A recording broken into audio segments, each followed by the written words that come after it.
Okay, so this week's parasha, it says Va'kinani Azbaris. Right? Hashem tells Avram to go to Canaan. Where did he go from? Ur-Kasdim. From Ur-Kasdim he went to Canaan. Haran, Ur-Kasdim, that's true. To go to Canaan. Right? To go to Canaan. Now, he comes to Canaan, and it says when he comes to Canaan, Va'kinani Azbaris. So that means even the land is very newly being called Canaan. Right? What does Rashi say? Va'kinani Azbaris. היה הולך וכובש את ארץ ישראל מזרעו של שם, שבחלקו של שם נפלה כשחילק נוח את הארץ לבניו. It says the part we call Eretz Israel was divided to Shem. Barbanel writes that Shem, Cham, and Yafet divided the world then at least, right? Shem settled in Asia, Yafet in Europe, and Cham in Africa. Now if you try to picture the world atlas in your mind, you have here Asia, then Europe, and Africa under. Right now, Eretz Israel is one of the reasons it's very strategically important is where these three continents meet each other.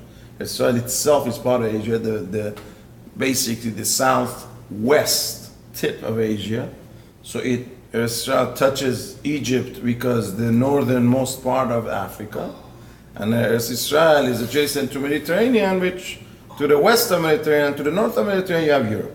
So Eretz Israel is really a hub to Europe, a hub to Asia, a part of Asia, and a hub to Africa. So, so that was the division. The vision was Shem gets Asia, which means Shem also got Eretz Israel. That's why Shem himself was called Melchizedek Melech Shalem. He was the king of Yerushalayim. That was his capital, Shem himself. But they went back on their agreement. Parenthetically, before I move on, last week's parasha, a very interesting thing Ramban points out. He says, by Shem it says, Ba'artzotehem. By Cham it says, Ba'artzotehem. All those different, the 70 families. By Yefes says, Ba'artzotehem, Ub'iyehem. Their land and their islands. Because Europe has a lot of islands. England is an island. Cyprus is an island. Greece is Italy is I don't know what's a peninsula. Portugal and Spain together, they're called the Iberian Peninsula, right? So he says, you see this, you see very much. It says in Torah, right? So it says, Va'kinani Azbaris, like Nir read for us just now. They broke their agreement. They came up. Here's Africa. They moved north. The 10 tribes of Canaan. Canaan was one of the Cham portions. He had 10 tribes, 10 children. The 10 tribes moved up, and they conquered what we now call Eretz Israel. And they renamed it Eretz Canaan.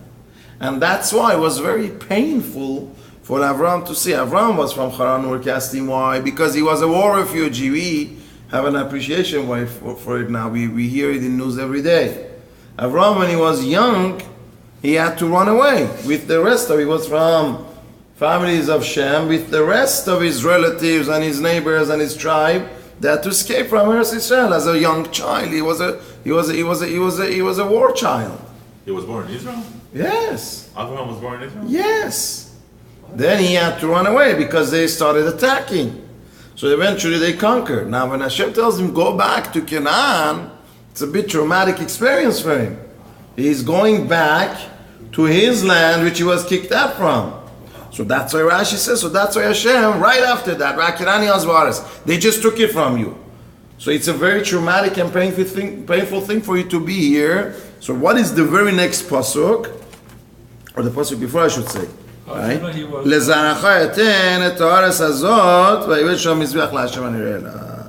The very next pasuk after Va'kinani Azbaris, I said, don't worry. True, this is painful, traumatic for you, but that's why you're coming back here. Because every step that Avram took, we explained earlier, was the way the path Avram took in Eretz Israel is exactly the way Yehoshua and later leaders were able to conquer Eretz Israel. His every step, right?